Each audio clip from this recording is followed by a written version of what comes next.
Hello दोस्तों, आज मैं सुनाने जा रही हूँ कार्तिक स्नान की कहानी।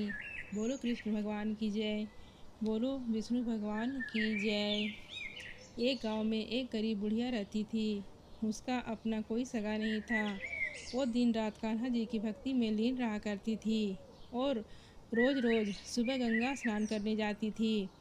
उस निर्धन बुढ़िया की भक्ति से भगवान कृष्ण बहुत ज़्यादा खुश थे और वो खुद बुढ़िया की कुटिया की खिड़की पर एक कटोरे में खिचड़ी रखकर रोज़ चले जाते थे, जिसे कि वो बुढ़िया नहाकर आने के बाद खा लेती थी।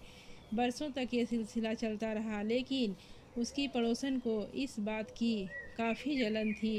एक दिन जब बुढ़िया नहाने गई थी और कृष्ण जी उसके घर की खिड़की पर खिचड़ी रखकर गए, तो वो दुष्ट पड़ोसन ने वो खिचड़ी का कटोरा घर के पिछवाड़े में फेंक दिया। जब गंगा स्नान के बाद बुढ़िया घर लौटी तो उसे वहाँ कटोरा नहीं मिला। बुढ़िया बहुत दुखी हुई और भूखी ही रह गई। पड़ोसन ने ये सब देखकर बहुत खुश हुई, लेकिन जहाँ उसने खिचड़ी फेंकी थी वहाँ पर एक पौधा उग गया और उसमें दो सुंदर फूल खिल गए, जिनकी सुगंध काफ़ी अलग थी।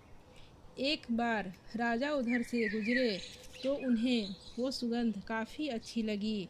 वो दोनों फूल तोड़कर रानी के लिए ले आए, जिसे सूंघते ही रानी गर्भवती हो गई और उन्होंने 9वें महीने बाद दो जुड़वा बच्चों को जन्म दिया। दोनों राजकुमार जब बड़े हुए तो किसी से बात नहीं करते थे, लेकिन अक्सर जंगल में शिकार करने चले जाते, जहाँ उनकी मुलाकात उसी बुढ़िया से होती थी। ये बात जब राजा को पता चली तो वो बहुत हैरान हुए। उन्होंने तुरंत सैनिक को उसे लाने के लिए भेजा। दरबार में जब वो बूढ़ी महिला पहुंची तो राजा ने पूछा कि मेरे दोनों बेटे किसी से बात नहीं करते हैं, लेकिन आपसे बात करते हैं, क्यों और कैसे? इस पर बुढ़िया ने कहा कि मुझे ये सब तो नहीं पता, लेकिन हाँ, मैं तो अपना खिचड़ी का कटोरा ढूंढ रही थी। तब एक दिन ये दोनों मुझे मिले और कहने लगे कि मैं आपका कटोरा हूँ, और तब से ये मुझसे मिलने आने लगे।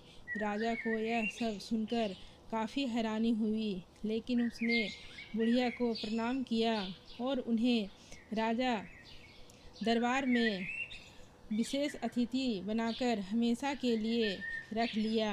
ये सब बात सुनकर दोनों राजकुमार काफ़ी प्रसन्न हुए।